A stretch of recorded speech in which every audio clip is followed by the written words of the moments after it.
All right, so you just got promoted to sergeant. So I'm in charge now, yeah? Yeah, but what do I do next? No, I'm serious. I'm serious. All right, welcome back to the channel. My name is Tom French, and on today's episode, here's the drill. We're going to be talking about you got promoted to sergeant, now what? So for today's episode, I want to kind of do this a little fast. Let's see if we can do it fast. For the first thing, embrace the moment.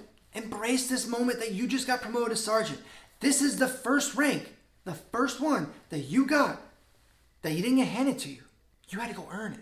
So embrace that moment. Embrace the people that helped you get to that moment. Embrace your family. Embrace it. It's an awesome, amazing moment. I still remember mine. And that's the first thing you need to do. The second thing you need to do is probably the most difficult.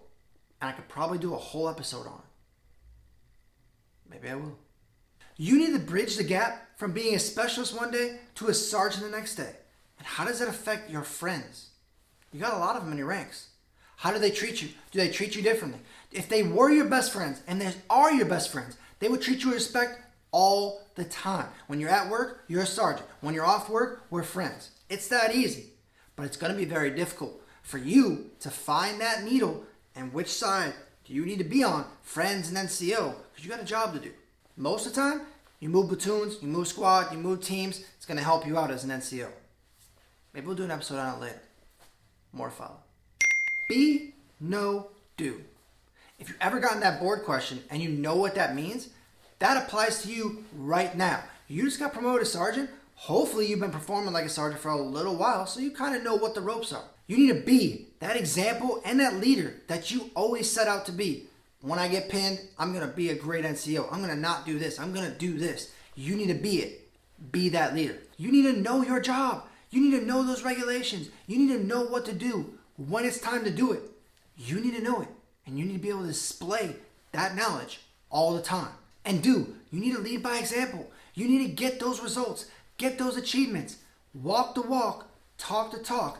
As an NCO, do it. That's action. Be, know, do. If you don't know. Next, KYP. Know your personnel. You need to know your personnel. Know who's on your team. When you get assigned to a new team or new section or new whatever, as that new young NCO, you need to know your personnel. What are they good at? What are their goals? All those things. You need to build into an assessment of how you're going to assess your team. Whether it's physically, mentally, technically, you need to find a way for you as an NCO to assess each and every one of them so you know how to train them. Next one, their success, all of them, is your success. Remember that. Remember that. One of the biggest challenges for an E5 is realizing it's not about them. No longer about them. What school can I go to, Sergeant? I want to go to that school. I want to go on that mission, Sergeant. Just me. No, just me. Not these guys. Just me. I want to go. Not anymore. As that E5, it's time for you to turn, pin your ears back, and go towards their success. What they want and what their success is will make you successful. You've got to realize that when your team is successful, you as an NCO will be successful. But remember, you're on the back burner. It's all about them now. Remember that. And for the last thing, it's what's next for you as a sergeant.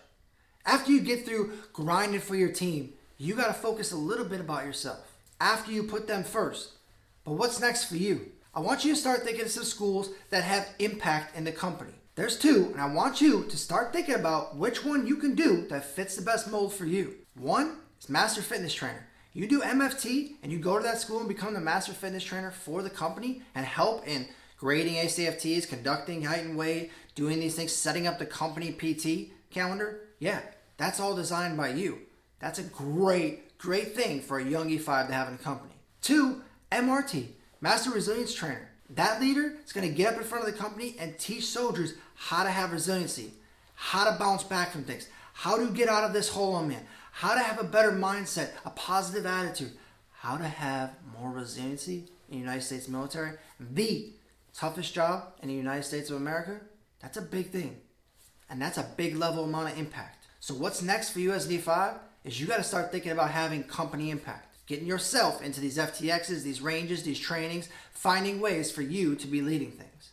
That's what's next for you. And today, that's the drill. Good to be back.